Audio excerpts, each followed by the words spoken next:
Scorpio, sandali lang. May napapansin ka ba lately? Parang may paulit-ulit na nangyayari sa buhay mo, isang pakiramdam na hindi mo maipaliwanag. Hindi ito simpleng coincidence. May isang senyales na pilit kumakatok sa'yo, pero bakit parang mas pinipili mong iwasan?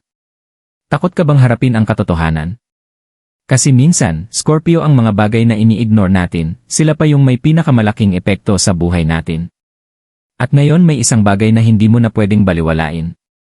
Ang tanong, handa ka na bang makita kung ano yon? Scorpio, alam mo yung pakiramdam na parang pagod ka na, pero hindi mo naman masabi kung bakit. Yung tipong kahit tahimik ang paligid, ang ingay pa rin ang isip mo. Parang may kulang o may mali pero hindi mo maipoint kung ano talaga. Araw-araw, ginagawa mo lang ang dapat gawin. Gumigising, nagtatrabaho, nakikipag-usap pero sa loob mo, may bigat. At kahit pilit mong ini-ignore, bumabalik at bumabalik yung pakiramdam na yon. Minsan, tinatanong mo na rin ang sarili mo. Ako ba ang problema, o baka naman may bagay lang talaga na hindi mo pa hinaharap? At alam mo kung ano ang pinaka-nakakagulo? Yung pakiramdam na parang may gusto kang maintindihan pero hindi pa siya malinaw. Parang may gustong magsabi sa'yo ng isang bagay pero hindi mo pa siya naririnig ng buo. Scorpio, hindi ka nag-iisa sa nararamdaman mo. Pero may dahilan kung bakit mo ito nararanasan ngayon. Scorpio, pansin mo ba na parang may mga bagay na paulit-ulit na lang nangyayari sa'yo? Hindi man eksaktong pareho pero parang isa lang ang pakiramdam. Iba't ibang sitwasyon pero pareho ng bigat. Maaaring ibang tao, ibang lugar, ibang pagkakataon. Pero sa huli, parang bumabalik ka pa rin sa parehong emosyon, yung lungkot, pagdududa, o yung pakiramdam na parang may hindi tama. At minsan, sinasabi mo na lang sa sarili mo, ganito talaga ang buhay. O kaya naman, lilipas din to, pero Scorpio, napansin mo ba? Hindi siya tuluyang nawawala. Parang umiikot lang at bumabalik ulit sa'yo. Hindi mo man gustong isipin pero may bahagi sa'yo na nagtatanong, bakit parang hindi ako makaalis sa cycle na to? Bakit kahit anong gawin ko, parang may humihila pabalik? At doon nagsisimula ang isang bagay na kadalasan hindi napapansin ng marami. Isang senyales na hindi sumisigaw, hindi nagpaparamdam ng direkta, pero palaging nandoon. Tahimik pero paulit-ulit. Scorpio, hindi lahat ng bagay na nangyayari sa'yo ay random. Minsan, ang pinaka-importanteng mensahe dumadating sa paraan na halos hindi mo mapansin. At habang patuloy mo siyang ini-ignore, lalo lang siyang lalapit. Tanungin mo ang sarili mo, ilang beses mo na bang naramdaman to? Ilang beses mo na bang binaliwala kahit may kakaibang pakiramdam sa loob mo? Scorpio, handa ka na bang marinig ang totoo? Yung senyales na pilit mong iniiwasan, hindi siya isang tao. Hindi rin siya isang pangyayari. Ang senyales ay yung pakiramdam mo mismo. Yung gut feeling mo. Yung tahimik na boses sa loob mo na matagal mo nang naririnig pero pinipili mong hindi pakinggan. Sa tuwing may desisyon kang ginagawa, may maliit na bahagi sa'yo na nagsasabing, parang hindi tama, pero tinutulak mo pa rin. Sa tuwing may taong pumapasok sa buhay mo, may nararamdaman kang kakaiba, pero binibigyan mo pa rin ng chance. At sa huli, Scorpio, napupunta ka sa parehong sitwasyon. Nasasaktan. Napapagod. Nagtatanong ulit kung bakit. Hindi dahil malas ka. Hindi dahil wala kang ginagawa. Kundi dahil may isang bagay kang matagal nang alam pero hindi mo tinatanggap. Scorpio, malakas ang intuition mo. Natural sa iyo ang makaramdam ng totoo kahit walang nagsasabi. Pero minsan, dahil gusto mong maging okay ang lahat, pinipili mong i-ignore yon. At doon nagsisimula ang paulit-ulit na cycle. Yung senyales na yon hindi bagong dumarating sa buhay mo. Matagal na siyang nariyan. Paulit-ulit siyang nagpaparamdam sa iyo sa iba't ibang paraan, sa pakiramdam, sa sitwasyon, sa mga taong dumarating at umaalis. Pero Scorpio, gaano ka pa katagal magbubulag-bulagan? Gaano ka pa katagal magpapanggap na hindi mo nararamdaman ang totoo? Kasi ang totoo, hindi ka nalilito. Alam mo na ang sagot. Ang tanong lang, handa ka na bang tanggapin? Scorpio, hindi ka naman ganito dati, di ba? Hindi ka madaling malito. Hindi ka basta-basta nagpapadala sa emosyon. Sa totoo lang, sanay ka ng ikaw ang matatag. Ikaw yung taong kahit nasasaktan, tahimik lang. Kahit nahihirapan, hindi agad sumusuko. Pero sa likod ng lahat ng yan, may mga bagay kang hindi sinasabi. Mga tanong na ikaw lang ang nakakarinig. Mga gabing hindi ka makatulog dahil may iniisip ka pero hindi mo maipaliwanag kahit kanino. Scorpio, malalim kang tao. Hindi ka basta-basta nagtitiwala. Kaya kapag may naramdaman kang kakaiba, hindi mo agad sinusunod. Iniisip mo muna, tinitimbang mo minsan, pinagdududahan mo pa ang sarili mong nararamdaman. At doon ka nahihirapan. Kasi habang mas pinipigilan mong pakinggan ang sarili mo, lalo kang napapalayo sa katotohanan. Mas pinipili mong magtiis kaysa harapin yung posibilidad na baka may kailangan kang baguhin. Minsan, mas komportable ka na sa sakit na pamilyar kaysa sa pagbabago na hindi mo pa alam kung saan ka dadalhin. Pero Scorpio, hindi ka ba napapagod? Hindi ka ba napapaisip kung hanggang kailan mo ito dadalhin mag-isa? Kasi ang totoo, hindi ka mahina dahil nararamdaman mo yan. At hindi ka nagkakamali dahil may duda ka. Ang tunay na problema ay kapag patuloy mong binabaliwala ang sarili mong boses. Yung boses na matagal ka nang sinusubukang gabayan pero ikaw mismo ang umiiwas. Scorpio, hindi mo kailangang maging perpekto. Hindi mo kailangang laging tama.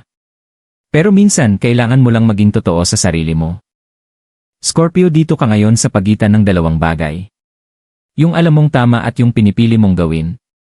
Sa isang banda, may boses sa loob mo na nagsasabing, tama na, hindi na to para sa'yo. Pero sa kabilang banda may takot. Takot na baka magsisi ka. Takot na baka mawala ang isang bagay na matagal mong pinanghawakan. Kaya anong ginagawa mo? Pinipili mong manatili. Pinipili mong maghintay. Pinipili mong umasa kahit may bahagi sa'yo na unti-unti nang napapagod. At araw-araw, Scorpio, paulit-ulit mong kinakausap ang sarili mo. Baka magbago pa. Baka mali lang ako nang iniisip. Baka kailangan ko lang magtiis ng kaunti pa. Pero sa bawat baka, lalo kang nalalayo sa kung ano talaga ang nararamdaman mo. Scorpio, mahirap tanggapin na minsan, kahit anong pilit natin, may mga bagay talagang hindi na para sa atin. At mas mahirap aminin na matagal mo na pala itong alam pero pinili mong huwag pansinin. Hindi ka tanga. Hindi ka bulag. Sadyang pinili mong umasa kaysa makinig sa katotohanan. At ngayon nandito ka. Pagod na. Nalilito. Pero may maliit na bahagi sa iyo na nagsasabing, kailangan ko nang gumawa ng desisyon. Scorpio, hanggang kailan mo ipagpapaliban yon? Hanggang kailan mo hahayaan na ang takot ang magdikta ng gagawin mo? Kasi habang pinipili mong hindi kumilos, may isang bagay na unti-unting nawawala sa'yo, ang sarili mong kapayapaan. Scorpio, paano kung hindi aksidente ang lahat ng nararanasan mo ngayon? Paano kung hindi ka naliligaw kundi ginagabayan? Yung mga paulit-ulit na sitwasyon, yung bigat na hindi mawala, yung boses sa loob mo na hindi tumitigil, paano kung lahat ng yan ay sinusubukan ka lang ihanda? Hindi para saktan ka kundi para ipakita sa'yo kung ano ang hindi na para sa'yo. Minsan kasi, Scorpio, hindi agad binibigay sa atin ang malinaw na sagot. Kailangan muna nating maramdaman ang pagod, ang sakit, ang pagkalito, para tuluyang maintindihan kung bakit kailangan nating bumitaw. At ngayon nararamdaman mo na yon, di ba? Hindi na ito katulad ng dati. Iba na. Mas mabigat. Mas malinaw. Parang may parte sa'yo na unti-unting nagigising. Hindi mo pa man aminin ng buo pero alam mo na. Alam mo na kung anong dapat mong gawin. Scorpio, baka hindi mo napapansin pero nagbabago ka na. Yung mga bagay na dati okay lang sa'yo ngayon, hindi mo na kayang tiisin. Yung mga sitwasyon na dati pinapalampas mo ngayon, nararamdaman mo na agad na may mali. At iyon ang senyales.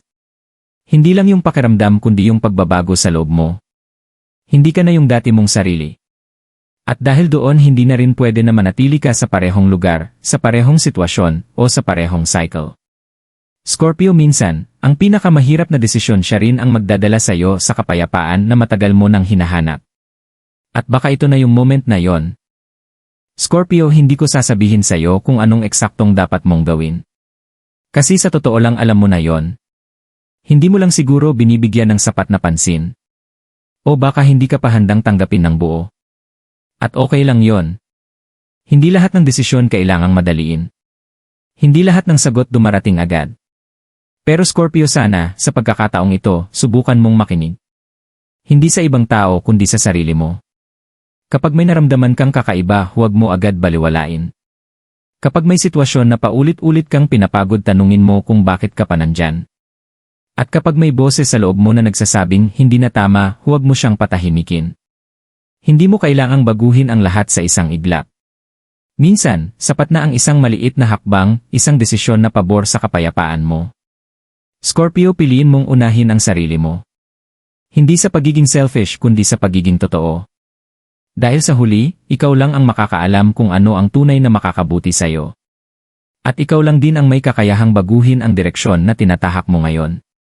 Hindi mo kailangang matakot sa pagbabago.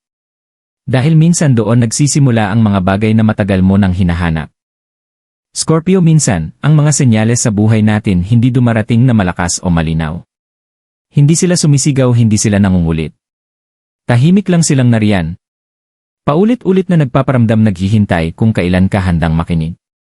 At ngayon nasa harap mo na ang isang bagay na matagal mo nang nararamdaman. Hindi na ito bago. Hindi na ito aksidente. Ang tanong na lang, ano ang gagawin mo? Magpapatuloy ka ba sa dati mong ginagawa kahit alam mong napapagod ka na? O pipiliin mong harapin ang katotohanan kahit hindi mo pa alam kung saan ka nito dadalhin? Scorpio, hindi madaling makinig sa sarili. Pero minsan, yun lang ang kailangan mo para tuluyang magbago ang lahat. Hindi dahil may magagarantya sa'yo, kundi dahil sa unang pagkakataon pinili mong maging totoo. At baka sa simpleng desisyon na yon, doon magsisimula ang direksyon na matagal mo nang hinahanap. Scorpio, nandito na ang senyales. Tahimik pero totoo. Ikaw, makikinig ka ba?